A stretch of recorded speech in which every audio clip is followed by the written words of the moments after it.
Au départ, tous bien-aimés frères et sœurs, je pense que beaucoup parmi vous qui suivent un peu l'actualité internationale, notamment en ce qui concerne la guerre en Iran, vous allez remarquer une chose, l'absence quasi totale du secrétaire d'État américain, c'est-à-dire le ministre des Affaires étrangères des États-Unis d'Amérique qu'on appelle Marco Rubio. Il a disparu des radars. Il n'est pas là. Alors, quel est le rôle d'un secrétaire d'État? J'aimerais bien poser la question. Le rôle d'un secrétaire d'État, c'est quoi? Et c'est de faire la diplomatie. La fonction principale, le secrétaire d'État, donc le ministre des Affaires étrangères, en fait, c'est un diplomate.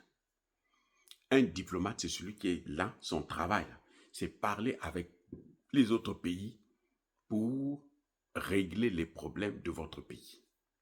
C'est véhiculer l'image d'un pays de diplomate, donc d'intelligent. Ici, le secrétaire d'État n'est pas là, il a disparu. On envoie deux hommes d'affaires, un qui est un ami et l'autre un parent, par alliance, pour aller négocier, que ce soit avec la Russie, que ce soit avec l'Iran. Les amis. Oh, mais attendez, il n'y a pas que ça. La RDC, celui qui représente Trump, là, ce n'est pas un diplomate. Hein. Il n'a jamais fait la diplomatie. Ce n'est pas un diplomate. Monsieur Tshisekedi, ce n'est pas un diplomate que vous recevez là tous les jours. Ce n'est pas un diplomate. C'est un homme d'affaires. Alors, donc, quand le secrétaire d'État n'est pas là, pour des pays qui se font respecter, quand ils regardent, ils disent, oh non, ça c'est... Ça dit que la forme, c'est ça qu'on appelle la forme. En diplomatie, ça c'est la forme. La personne que vous envoyez pour négocier, c'est quelqu'un qui ne connaît pas la diplomatie, qui ne maîtrise pas les dossiers.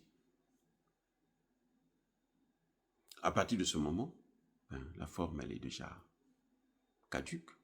Ça n'a rien à voir avec la réalité. Et c'est le problème que l'oncle Sam a. Vous comprenez? C'est le problème que l'oncle Sam a.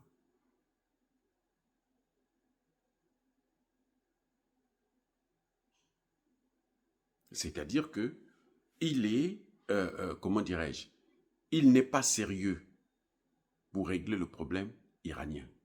Il n'est pas sérieux.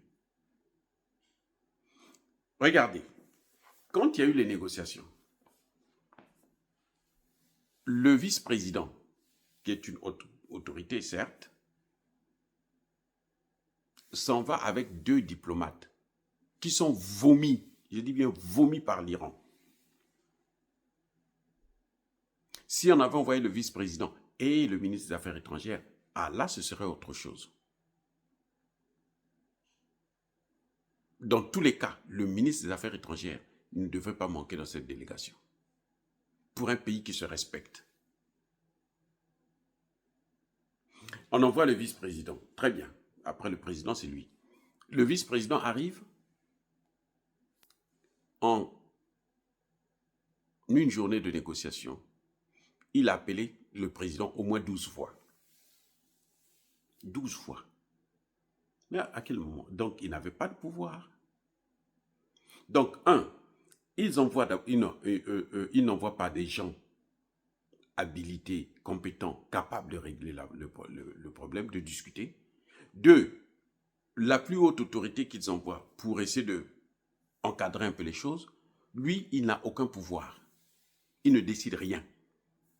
Si vous le voyez faire des rapports comme ça, là, toutes les heures, c'est que ce n'est pas lui qui négocie, c'est Trump lui-même qui négocie. Or, il y a un problème, c'est que lui-même, le président, n'est pas un diplomate, c'est un homme d'affaires.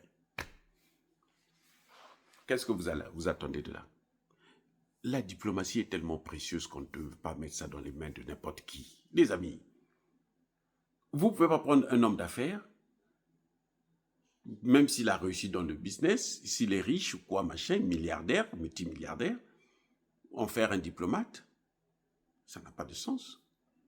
Dans ce pays, aux États-Unis, quand vous entendez parler de Henry Kissinger, Henry Kissinger, ça, c'était des diplomates. Mais quand il allait en mission, non, le président attendait son retour pour qu'on lui donne le résultat. On lui explique, on explique que voilà, bon, on lui fait un rapport.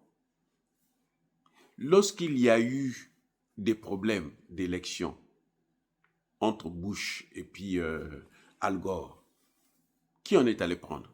Henry Kissinger. Parce que c'est quelqu'un de posé. Mais vous croyez que s'il y a un problème d'élection, si on peut aller prendre Kouchner ou Witkoff, ou bien le petit voyou qui est en train de jouer son cinéma là dans le dossier de la RDC et le Rwanda, le Libanais là, devenu américanisé, c'est pas des gens qui peuvent venir parler des vrais dossiers. D'ailleurs, ils les maîtrisent même pas. Tout ce qu'ils ont fait jusque-là, ça a échoué. En RDC, ils ont échoué. En Ukraine, ils ont échoué. En Iran, ils ont échoué. Tout ce qu'ils ont fait, ils ont échoué. Mais il faut tirer la leçon. Les amis, regardez vous-même. Il n'y a pas de ministre. Vous voyez bien que le ministre des Affaires étrangères n'est pas impliqué dans ça. C'est que ces négociations-là, ce n'est pas des négociations sérieuses en tout cas. Ce n'est pas des négociations sérieuses. Ils ont des problèmes. Des gros problèmes. Des amis. Soyez bénis, j'ai dit.